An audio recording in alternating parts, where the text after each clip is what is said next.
Assalamualaikum warahmatullahi wabarakatuh. Ketemu lagi di Fisika Itu Cantik. Nah, sebelumnya akan kita lanjutkan lagi dari bab pertama hakikat fisika. Tapi sebelum kita mulai belajar lebih lanjut, kalian subscribe dulu channelnya, kemudian di like ya videonya. Ya, oke, kita lihat keselamatan kerja di laboratorium. Pernahkah kalian kerja di laboratorium fisika waktu SMP dulu? Apa saja yang boleh dan tidak boleh kalian lakukan ketika di laboratorium? Jadi kegiatan penelitian atau eksperimen biasanya dilakukan di laboratorium. Ya, ketika melakukan penelitian atau eksperimen di laboratorium, kita harus mengetahui beberapa pedoman keselamatan kerja di laboratorium. Jadi ada prosedur keselamatan kerja di laboratorium, itu sangat penting untuk diperhatikan supaya eksperimen yang kita lakukan berlangsung aman. Jadi ada beberapa aturan-aturan ya keselamatan kerja. Aturan yang pertama itu adalah ikuti petunjuk eksperimen sebelum melakukan kerja ya. Kemudian jangan melakukan hal yang tidak diizinkan oleh guru. Jangan menggunakan peralatan tanpa izin dari guru.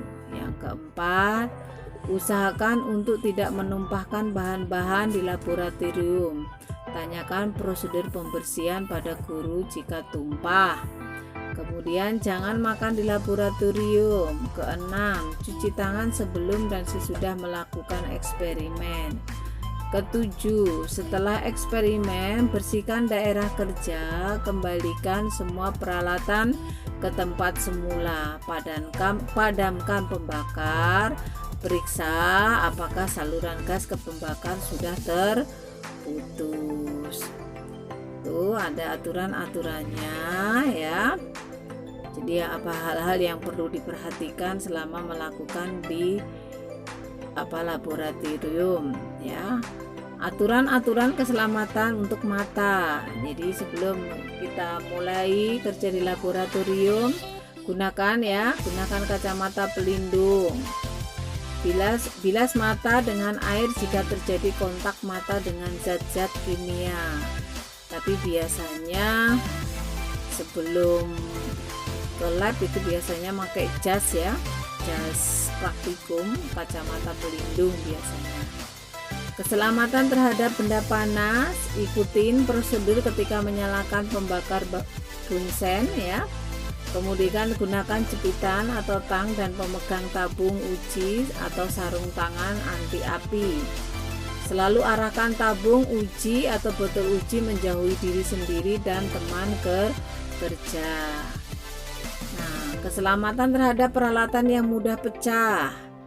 Nah, periksa alat yang mudah pecah sebelum digunakan.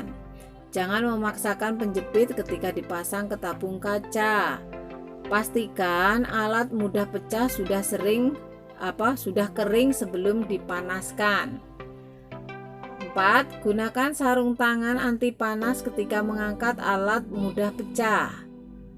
Yang kelima, laporkan pada guru jika Anda memecahkan alat yang mudah pecah.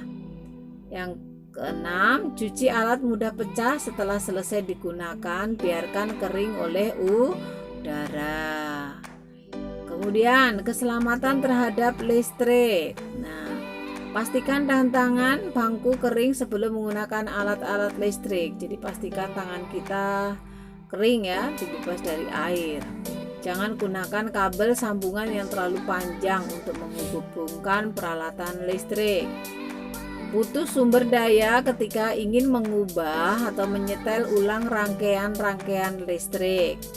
Jangan menghubungkan terlalu banyak peralatan listrik ke sebuah stop kontak listrik, karena stop kontak akan dapat mengalami beban akan berlebih. Kalau berlebih biasa bisa menyebabkan kebakaran.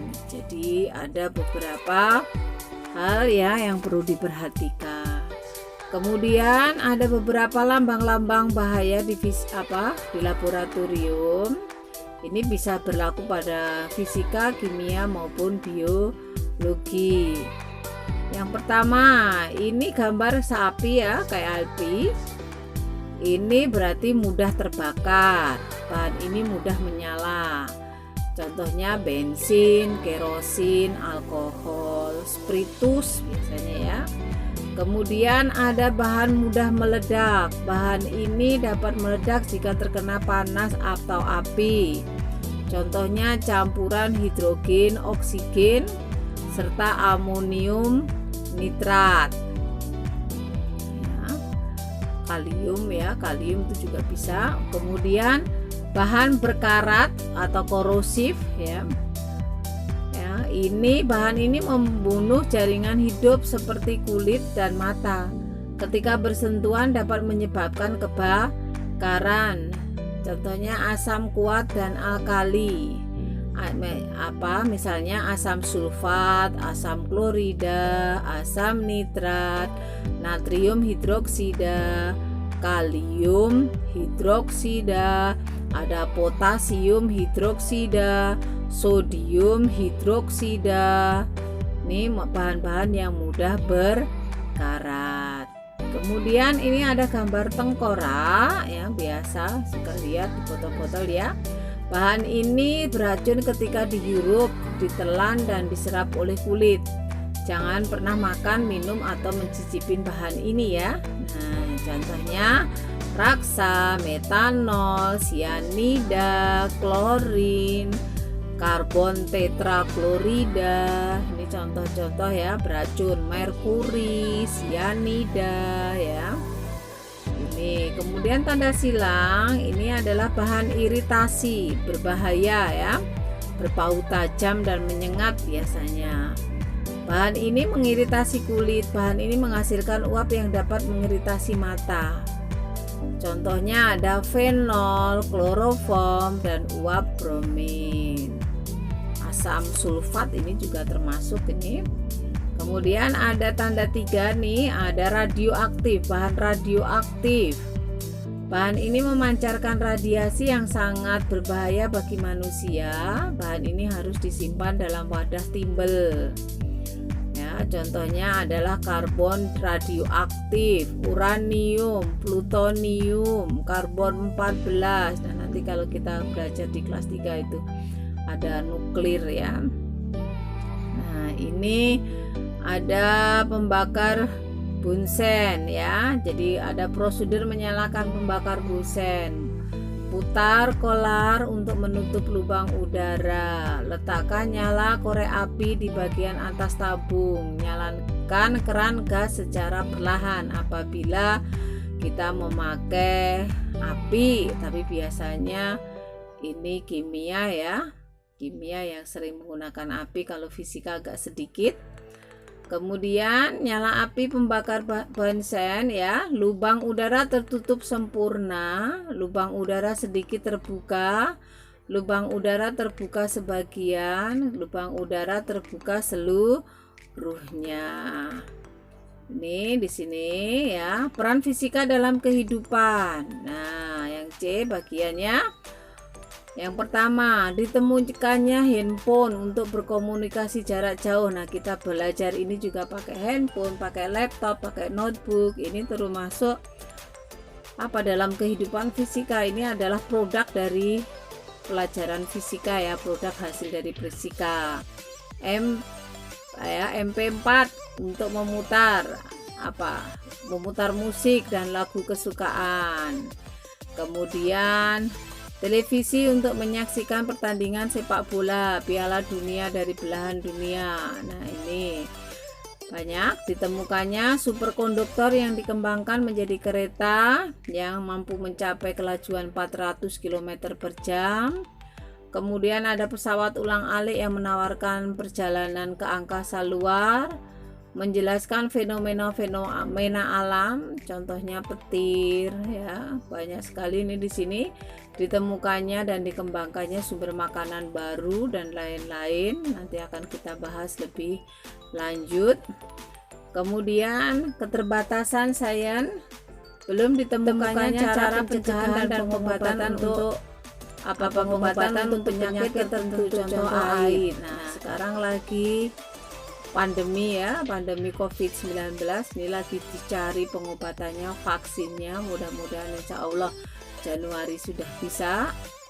Kemudian dampak negatif sains ya, contoh ya, tercemarnya udara oleh gas pengotor-pengotor, contoh karbon monoksida dan timbel.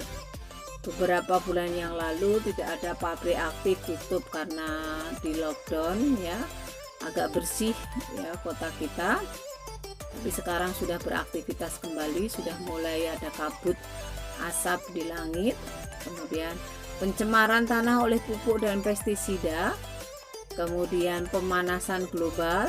Nah, ini nanti akan pemanasan global ini akan kita kembangkan lagi di kelas 11 semester akhir. Kemudian berkembangnya virus-virus baru hasil rekayasa genetika. Nah, ini yang terjadi sekarang.